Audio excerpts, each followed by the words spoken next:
welcome to CatavanCast, van life with a cat. It's a show where we discuss our experiences travelling through the many countries of Europe in a campervan. I'm Ben. And I'm Frey.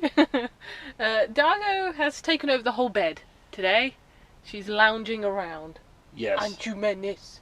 We normally set up on the bed and she has claimed the prime seating positions. And today we're talking about Denmark. Yes. Flawless introduction there. There we go. It's fantastic. I don't know what you mean.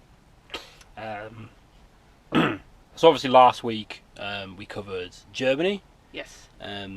Although we covered both of our trips to Germany. Yes. Whereas in reality we only really went to Hamburg and then up to Denmark.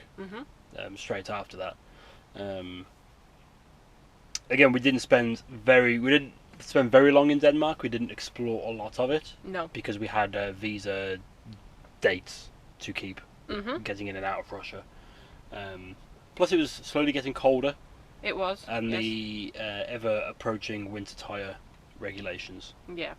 We were there in early October. So obviously we had to get through those countries fairly rapidly.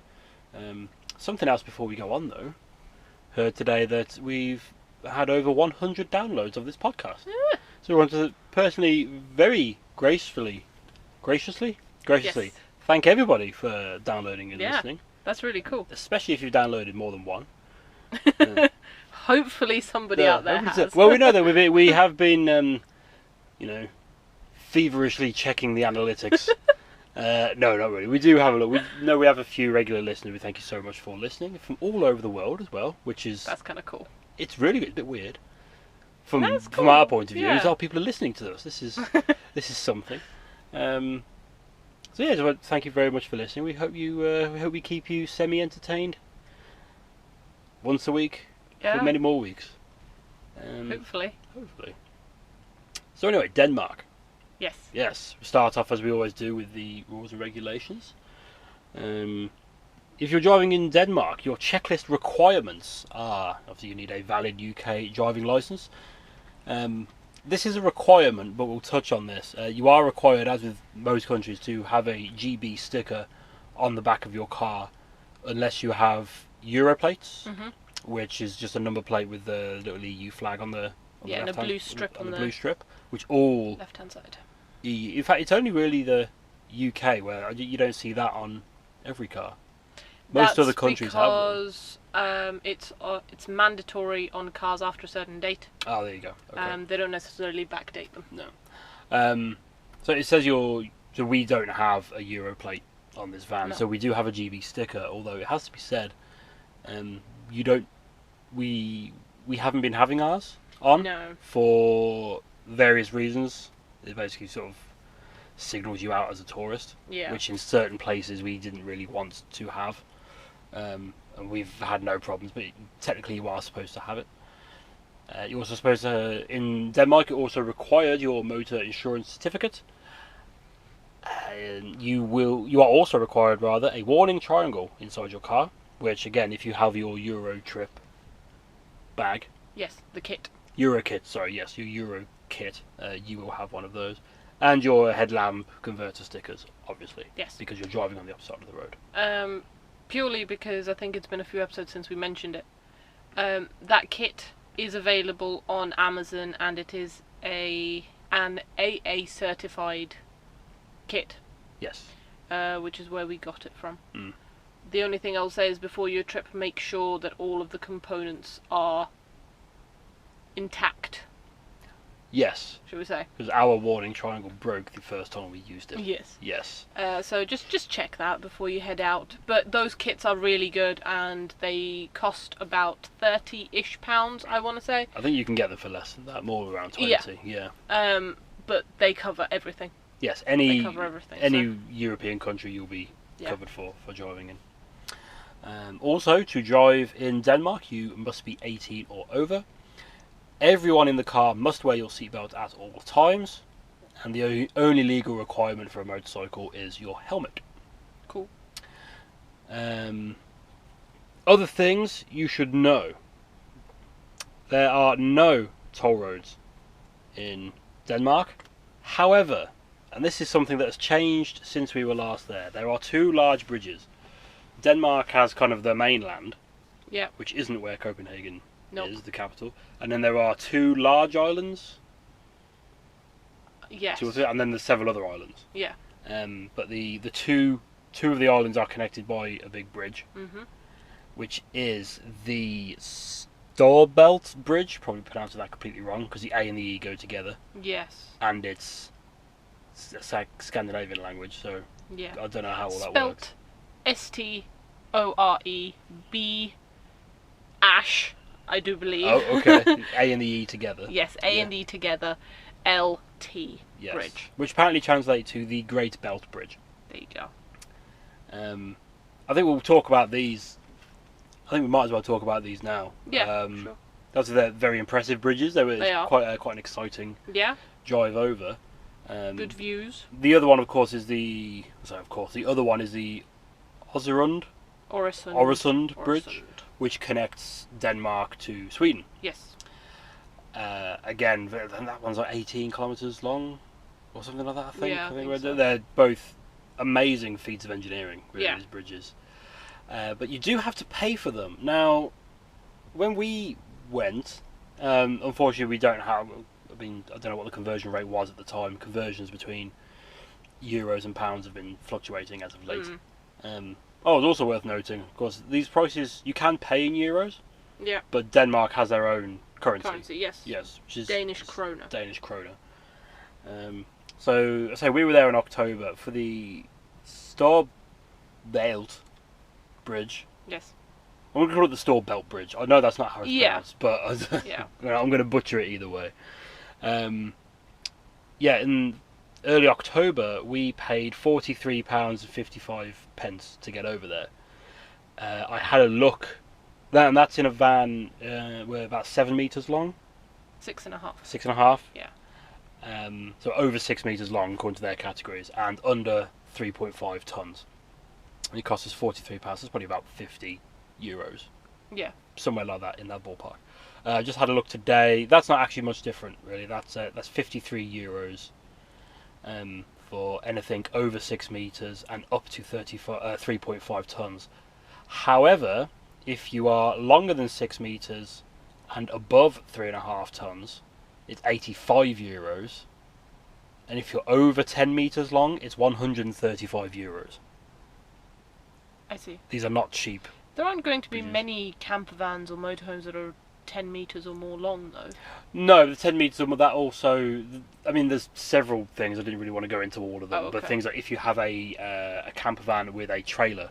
Oh, I see. And you're longer than 10 meters. Yeah. Things like that. Then that's €135.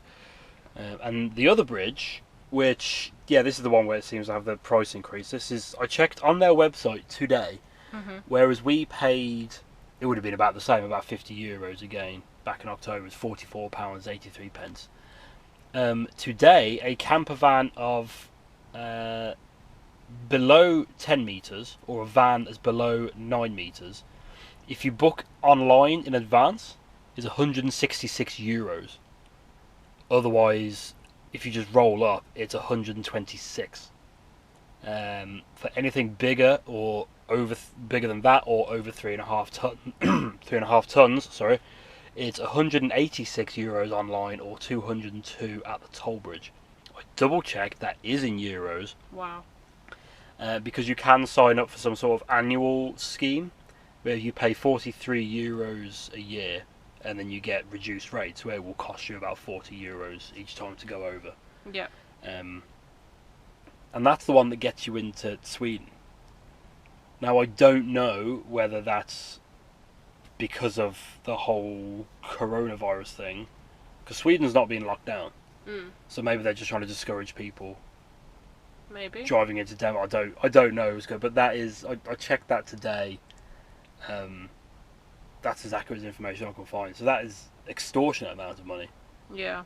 You'd probably be cheaper off, or maybe about the same amount, getting a ferry. I don't know. We didn't look at ferries. I think there is another crossing, maybe it's ferries, I'm not sure, but I think it's slightly further north, because this is Copenhagen to Malmo. Yes. But I think there's one at Helsingfors.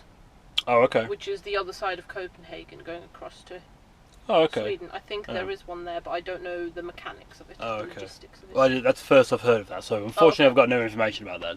No, that's alright. I'm really not prepared, sorry. Throwing curveballs at you. Yeah, so those there are no, thankfully so, there are no other toll roads in the country. Yeah. But those two will sting you, unfortunately.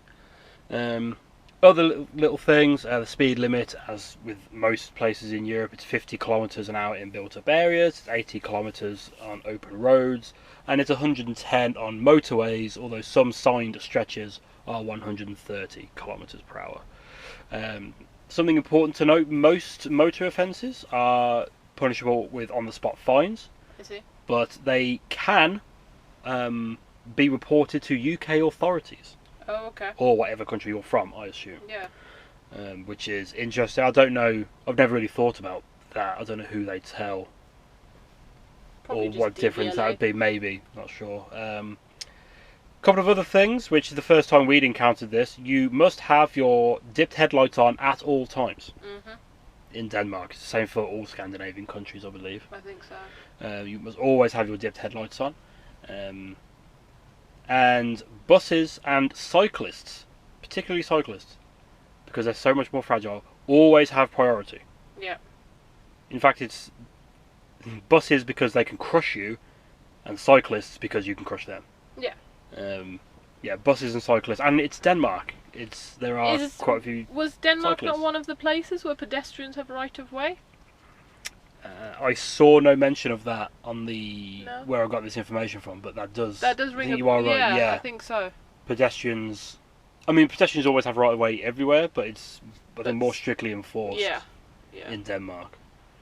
But yeah, that's it. That's all the administrative information you really need for Denmark. And obviously, always take your insurance documents with you. Your green card is a good idea to have. And things like that. But yeah, Denmark, there was nothing. It's just another European country. There weren't especially aggressive drivers. Nope. No other weird rules. Nope. No, just keep your lights on and let bikes go. Yeah. Cyclists, not motorcycles. Although let motorcycles go as well. Yeah. Of course. Of course. I will say, however, I've just said that pedestrians have right of way. I'm pretty sure that they do, but Copenhagen was the place where, as soon as the pedestrian lights go off, buses will drive at you. Oh yes, I nearly got ran over, that? didn't I? Yeah. Yeah. Good lord. You could be, because there were some wide roads. Yeah. In the city centre, and you start going, and they have little countdown numbers on the green pedestrian lights, and you'll be halfway across the road, and your light goes red, their lights go green, and they will go. Yeah. And one of them was very angry at me. I think beeped his horn and was waving his arms at me. I'm like, well, I'm trying. Crossing the road. I almost wanted him to run me over for the embarrassment. But, yeah. So yeah, we came in from Hamburg. Again, this was a rushed trip. We basically went into the country. We stopped on the mainland for the first night, and then we went to Copenhagen. Spent a couple of days there before carrying on to Sweden. As well as being the first country where we had to keep our headlights on at all time, this is also the first country, other than getting the ferry from the UK to France, where we had any sort of border interactions. Passport checks, yeah. It was just because I think I was driving that day. Yes, I think I was. Yeah.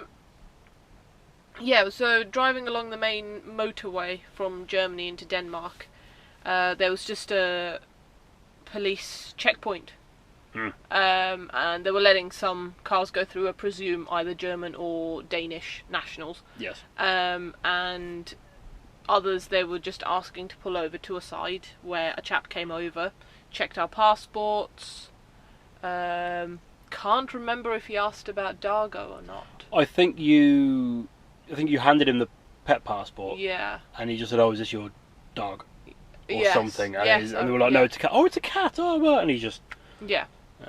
And we had our blinds open at the back of the van, which we don't do very often, but we did that day. Yeah. And whilst we were getting our documents and everything in order to hand over to the chap, he just had a quick look around the van, probably look through the windows, I think. Yeah, another guy sort of walk around, yeah. didn't he? And that was it. That was it. They just asked us where we were going. Yes, which is a hilarious place name. Do you want to do this? We went to Middelfart. Middelfart. Someone found a place and said, this is Middelfart. Sorry, I'll finish. Are you sure? I'll finish, yes. Are you sure? I promise. Okay. Yes, and then that was it. We were allowed to go on our way. Yeah. And that was okay. We were like, alright, cool. Because some people were being... Because it wasn't like a permanent facility, was it? No. They'd taken over like a lay-by. Yeah. Almost. There was some marquees set up. Yeah. But they were searching people's cars. There were people in front of us getting all the stuff out of their car. Yeah. So of course you see that and you assume, okay, we're here. Yeah. They're going to go through everything. But no, he seems... But he didn't. No. I think it helps because we have... obviously the registration documents and stuff we have in the back. Yeah. But passports we have to hand. Yeah, exactly. You know. Things like that. Just be polite to everybody. They tend to be polite. Just smile. Smile and be friendly. Yes. That's fine. So yes, we went to Middelfart, which was just a stopover on the way to Copenhagen. Yeah. Again, unfortunately, I'd love to go back to Scandinavia, really, because we did kind of have to do it on the fly for various reasons. It's been a bit longer in Sweden than we wanted to, but that's for next episode. Next episode's a juicy one. Yeah, because we stopped off at Middelfart and then we crossed the one bridge, then went to Copenhagen. Yeah. Spent 2 days there, and then we left the country. Yeah. Unfortunately, so if we are more than open to suggestions for next time we go there. Yeah. We'd love to go back there at some 100%. Point. Denmark did have pretty amazing scenery. I remember driving over a few of the bridges before we turned off the motorway towards Middelfart. Yeah.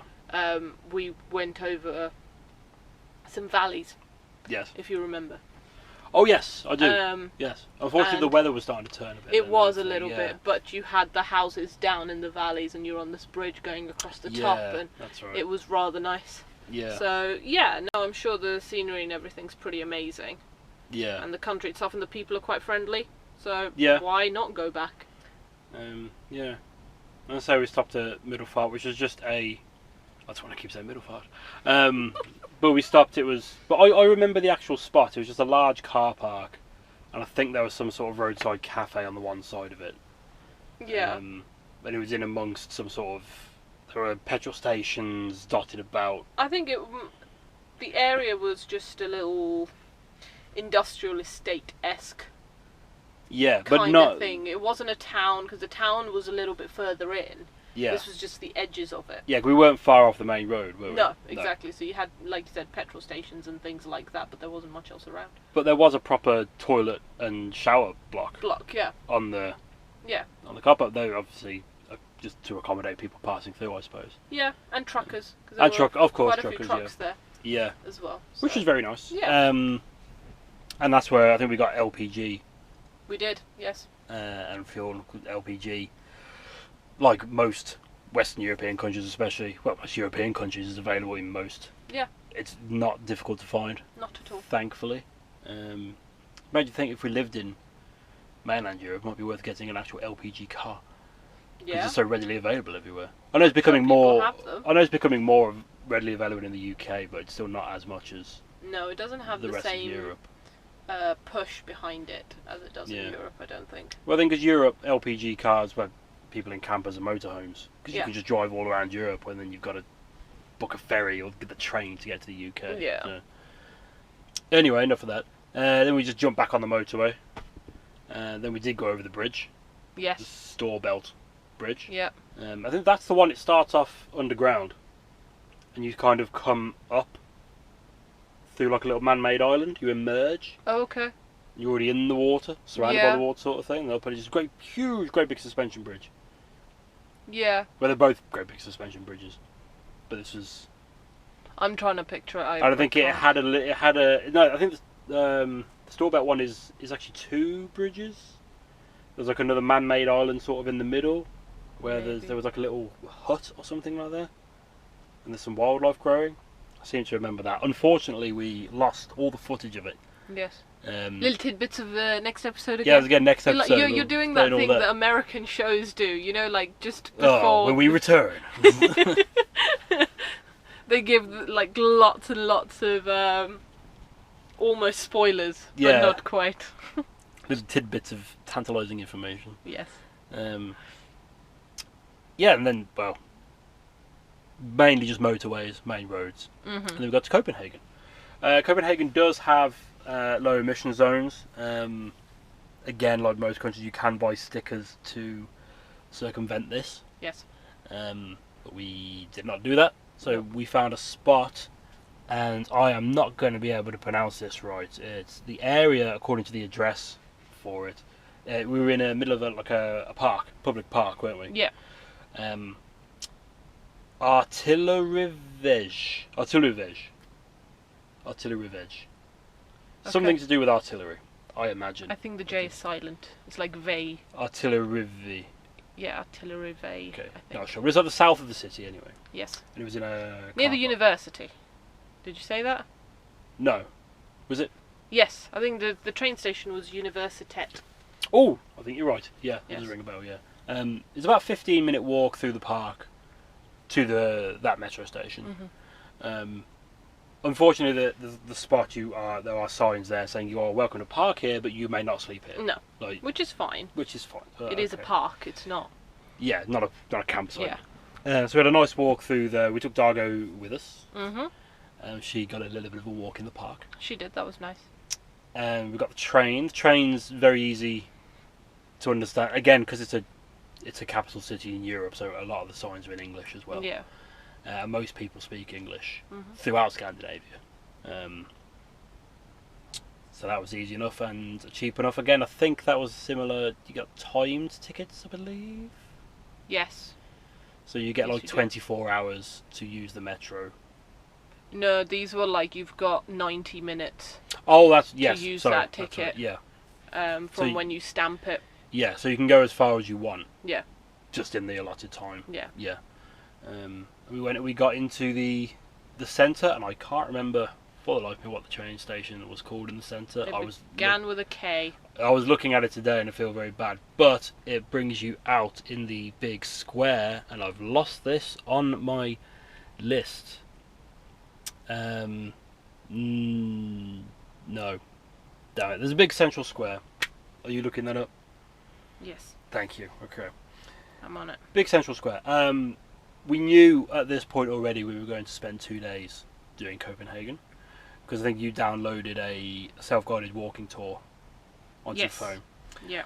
But we'd also read online that Denmark requires you to have parking discs, which we've seen in a few countries, is just a sticker sort of thing you put in your car windscreen, and it's got a clock on it, and you set the time to what time you got there. The idea is that if you're only allowed 2 hours at that space, and you got there at 3, and then the parking attendant can see how long you've been there. Yeah. And we were told you can get these from any banks or tourists' information points. Yeah. So we searched for Google for the nearest open tourist information centre. Quite a long walk from where we were. Probably could have got another train to get there quicker. Yes. Turned out it was closed. Then we went and found the nearest bank. No idea what we were talking about. Was that a parking desk with the clock? She's just... No. Don't know. Sorry. We're a bank. We're like, okay, we'll just try not to park in time places then. Yeah. But then evening was drawing in. Obviously it was October, so it's slightly earlier nights. But we did go around the King's... No, it wasn't the King's. No, Rosenborg. Rosenborg Castle and the gardens. Yeah. King's New Square. That was the square. Okay. Yes. That sounds good. Did you get the name of the train station? Yes, it's... I'm gonna butcher this pronunciation. Of course. It's actually, in English it is King's New Square, but it's Kongens Nytorv on the metro. I see. Okay. And that's just a big... will apologise now for that pronunciation. And that's just a big square. There was a big memorial statue in the centre. Yes. Loads of hotels and banks and things. And opera houses and stuff. Yeah, yes. stuff around. It's quite an impressive... It is. Yeah, huge open space with massive, great big buildings. With scaffolding, if I do remember correctly. Yes, well, it's Europe in the winter, so obviously scaffolding. Yeah, no, we had a walk around. They did start kicking people out of the castle gardens. Yeah. Because it was just that time of day. Yeah. But there are gardens adjacent to public gardens. Yeah. Which we had a bit of a walk around and let the cat out for a little bit. Yeah. But we were it had been a long day driving and getting everything, walking all the way across the city to find a parking disc we couldn't get. Yeah. So then we started heading back. But on the way, we walked past, again, I'm going to pronounce this wrong, Nieboda? Potentially. Not sure. Those a series of yellow buildings. Yeah, I think they were military barracks at one point, if I remember correctly. Yeah, because they're quite long buildings. Yeah. And they're quite cool to look at because they're very, bright and uniform. Yes. Yeah, just yellow. Yeah, flat-faced because there's no... it's all cladded, is that the right word? I'm not sure what the material is, but yeah, I know... I can't really think how to describe that. Yeah. Just olden building. Exactly. There's no stonework showing, there's no brick... No. brickwork showing or anything, it's just flat. Yeah. Which is interesting. And then just down the road from that is when the architecture got a little bit more interesting. So do you remember the yellow road? We walked down the yellow houses. Yes. Crossed over, and that's when you had the really quite tall apartment blocks, but they were like light blue and white, and it was quite interesting. I don't remember that. No. No. Excuse me. Excuse me. You scared the cat. Of course I did. Well, she's in my seat, so. Who? What? Trying to scare her off. Who? What? Yes. But yeah, we started heading back. We thought, right, we'll come back tomorrow and we'll do this walking tour. Yeah. Properly, sort of thing.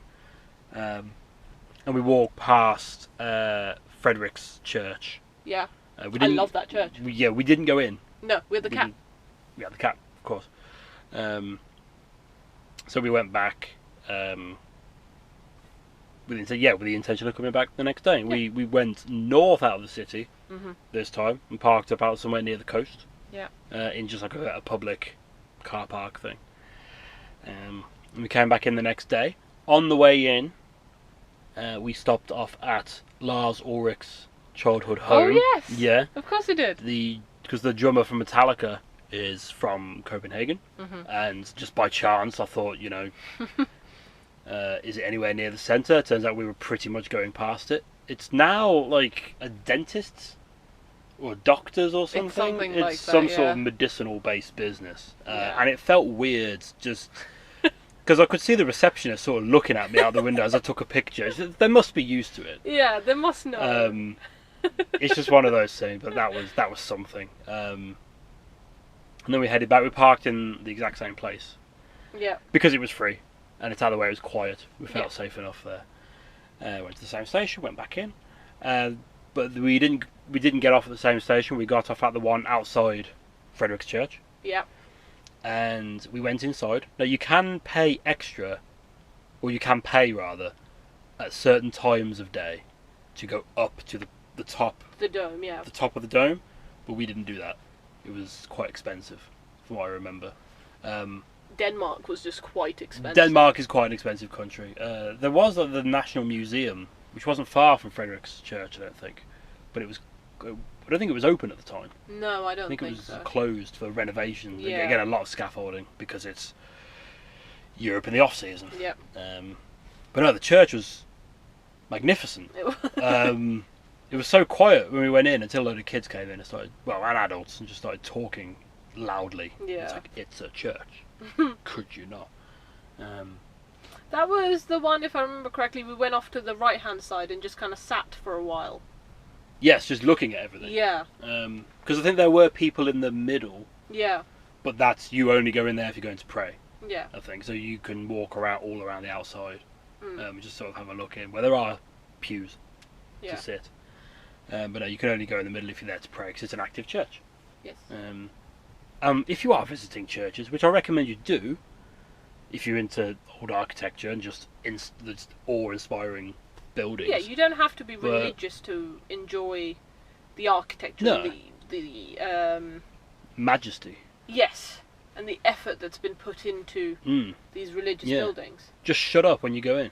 Yeah, just be respectful. It's as simple as that. Hushed tones at most. Because there are a few churches that we've been into, cathedrals where we've been into, where there has been no background noise. Yeah. And that does feel like, ooh, I'm encroaching. Yeah, you suddenly become aware of how loud your shoes are. My shoes always squeak. They all have like perfect tiled or marble floors, and there's me in the corner going squeak, squeak, squeak, squeak. It's like, oh my god. Well, because some churches, or cathedrals rather, just play a bit of like some music in the background, just church music. And so you feel a bit more comfortable just walking around, looking. Oh, look at that! Yeah. Just very hushed whispers, because people still go in there to pray. And it's a place of worship, so just be respectful. Yeah. Because some people aren't, and they kind of ruin it for people just trying to enjoy the place. So you come out of Frederick's church, and you head straight down the road, which was being dug up at the time because Europe in winter. And then you get to the palaces. Plural. Yeah, yes. Several palaces. Was there 4? 4 or 5. There's just a big square. Yes. Which is surrounded by palaces. And isn't one of them for the royal family? Yeah. And then the others are just for visitors. Or I think something. It's parts of the family as well. They've got their own buildings to have. But no, they had the little guards outside. Yes. The adorable guards. Well, yeah. It's funny going to other countries and seeing the palace guards in other countries, because they're not as strict as the British ones. No. They can check their phones and they can have a chat. Not all of them do, to be fair. I think the ones in Monaco were a bit more strict, I think. Yeah. Well, some I remember were quite strict, but the ones here were kind of checking their phones every so often, sort of looking around and. Yeah. They're a bit more relaxed, which there's nothing wrong with being relaxed. No. Like, it's just me being silly, really. Yeah. They stand still enough you can take photos. Exactly. And they carry guns, so you don't want to mess about with them. You don't want to mess about, simple know. as. But I will say, if you do go there, it's one of the things that I remember is that the little guard huts have little love hearts on the back. Yes. Like little carved love hearts, and I'm not sure why, but it's adorable. Because they love their country. Yes. Obviously. But they're just, in my head, that's the huts that I would imagine the Queen of Hearts guards to have. Yeah. I don't know why, that just is. But it's really cute. Yeah. Cute and deadly. Exactly. And then from there we found ourselves at one of the... because there's a lot of canals, inlets, ports, I suppose, in Copenhagen. Yes. Boats can get to quite a few places. So we found ourselves at the first of many of these such areas. Yes. And we walked along there towards I didn't realise it was famous at the time, the mermaid statue. Mhm. And the Queen's... It's gone from my head. The cool. two little huts. They had little exhibitions in them. Oh yeah, what was that? And it's like the Queen's entrance or something like that. I remember the huts, I just can't remember what they were. That's literally what it was. It's where the Queen... basically where royalty, when visiting royalty in the palaces, that's where they disembark from the ships. Oh, okay. I didn't get... No, because I remember going in there, but like you say, there was a little exhibition. Not exhibition. Oh, can't think of the word now. Information in there, but it was all in Danish. Yes. So I couldn't read any of it. But yeah, and we got to the mermaid statue, which was there. A lot of people were taking photos of it. I didn't realise how world famous it was. Yeah. It was fine. It's just a little bronze statue. It's kind of cool. As you say, there were a lot of people there. There were people standing around and going down to it, but there were also people on boats in the water behind it. So it makes it difficult. It kind of takes away from it. But then... Because isn't that because the author of The Little Mermaid from Copenhagen? Is that what it's for? Yeah. I think so. Because near that, I think it was before that, we found St Albans Church. Yes. Which is an English Protestant church? Or just an English style church? It's an English... But it certainly must be Protestant then, I suppose, if it's... It's the... no, I think it's Anglican. Okay. It's the only Anglican church in Denmark. Right. And it was set up so that people could have services in English. Ah, okay, yeah. Yeah, because you went in and they... I mean, again, it's a tourist city, so they all speak English anyway. But yeah. Yeah, it was very much like... it was... The layout was almost exactly the same as the church where... Yeah, yes, that's the whole... From where I grew up. Yeah. Yeah, it's just... So, yeah, we were in a little English church.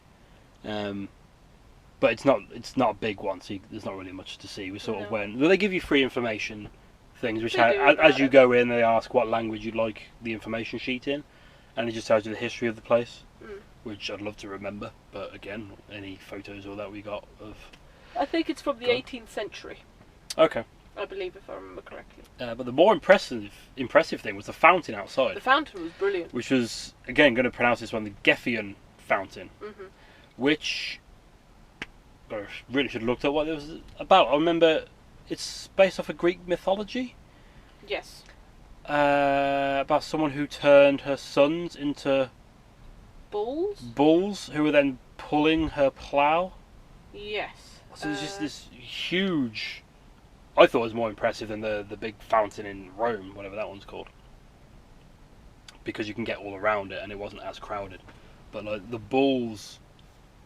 They're pulling the cart, and there's water being sprayed up out the back of the wheels, as if they're like a wheel does when you move through it. Yeah. We spotted their little mists of water coming out of the bulls' faces. Yes. As if they're snorting. Yeah, that was. And it was cool, just this. I wish we could have been there at night, but again, we were trying not to drive at night too much.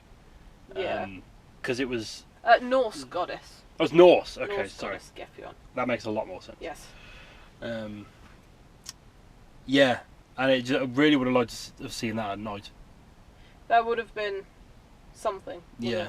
Again, got loads of good bits of footage of that, but it's all gone, unfortunately. It depicts the mythical story of the creation of the island of Zealand. Okay. On which Copenhagen is located. All right. Okay. And it's from a poem. Yeah. Basically, in the 9th century poem. Right. Does it involve Loki? I have a feeling it involves Loki. I'm not seeing Loki in here. Okay. Isn't it just she turned her sons into oxen or something? Yeah, so a Swedish king promised the lady the territory that she could plough in a night. So she turned her 4 sons into oxen, and the territory they ploughed out of the earth was then known as into the Danish Sea. The whole became a lake called Logren and Leginum. Okay. So that's it. So that's it. Turned her sons into oxen, ploughed the land, and ploughed the land, and then that's the land that she got to keep. Yeah. And then they built a fountain. Yes. Hooray. A magnificent fountain. There's like a lot of thought and effort and craftsmanship really went into it. And it would have been nice to see it at night, but unfortunately was not to be. And then around the back of that was the fortress. Yeah? Yes. Yes, Yeah. Which we were walking. You can walk all the way around the outside of it, and there are ramparts on the inside. Yeah. But there's a moat, so you can only get in via 2 places. So we thought, we'll walk around the back and then come through. Yeah. But because it's Europe in the off season, they were working on the rear entrance, so we couldn't get in the back. So we ended up walking around the whole thing. Yeah. Which took a good long while, and then we got in, and it's an active military training ground, isn't it? Yeah. Or barracks. It still is. Yeah. So you walk across this moat and through the gateway, and then there's people in camouflage clothing walking around. Just walking around. And they're actively patrolling as well.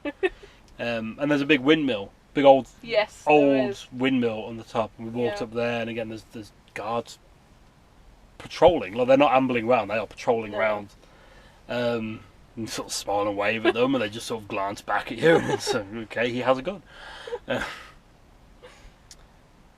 And then we went, it was after that, because the weather was slightly starting to turn now. Yeah. So we headed back to the King's New Square in the middle, but we went via, again, I'm going to pronounce this completely wrong, Nyhavn, Yeah. which again I didn't realise was a word. I'm so uncultured. Well, I was so ignorant of everything. So that's like the really famous stretch. It's at the waterfront. Yes, with the different coloured buildings and the ships. Yes. Yeah. Yeah, and like every other ship is a restaurant. Yeah, that's basically when you think of Copenhagen. Yeah. Copenhagen. You've got to get serious about this. Yes. That's the picture that comes to people's minds. I see. Okay. It's the different coloured, old school, I'm going to say medieval maybe, buildings at the waterfront with the old school ships with the sails. That's just the image that comes to people's minds, which is cool. Yeah. Obviously we didn't, again, we're doing the trip on a budget, and Denmark is heinously expensive. More expensive than we would have liked. So we made do with our go-ahead cereal bars and bottles of water. We made sandwiches we did make sandwiches that day. We sat by the river and had sandwiches. We did. So we walked down that, and because it was a little bit darker from the encroaching rain clouds, some of the lights were starting to come on. Yeah. Which is quite nice. And we were heading over towards Tivoli Gardens. Yeah. Still following this walking tour thing, and there were a few other places to go, and we did still see a couple of the other points of interest. Yeah. Just on that were sort of on the way, but there were just a couple of them were just little churches. And museums, I think, as well. Yeah, which were still quite impressive to look at. Yeah. But with the rain getting heavier, it's kind of like, I don't know if we can be, It was starting properly then. Yeah. That's the issue. So then we just sort of made a beeline for Tivoli Gardens, which... I'm going to stop you there for a moment. Okay. We did stop off at the City Hall first, though. Okay. Which was a big square, just down from Tivoli Gardens. Wasn't that after we walked past Tivoli Gardens? Looking for the front? Kinda. You kind of walk all alongside it, don't you? Yeah. Yeah. Yeah. But that's after you get there. Okay, that's fine. Yeah, so we got to Tivoli Gardens. Well, I've just said it, and then we walked all along to the entrance was on the opposite side. Yes. I know we didn't know that at this point, did we? Exactly. And then we walked all the way up, got to the big square, the town hall. And then because we were at King's New Square, and you think, oh, this is the city centre. Yeah. And then you get to the city hall, and you're like, well, this looks like the city centre. There's like two city centres. It's a big city. It is a big city. And then we looked on Google Maps, because Tivoli Gardens, well, you were the one who told me why it's famous. Yeah. It's the oldest still active amusement/theme park in Europe, I think, maybe in the world. Yeah. Yeah, and they do awesome displays for everything. And it was an inspiration for someone, wasn't it? For Disney. Ah, okay. No, I'd completely forgotten. You'd forgotten that? Yeah. No, good job I didn't wait too long for you then. No, you told me it was because we went there, we walked along the length of the place, just sort of peering through the gate.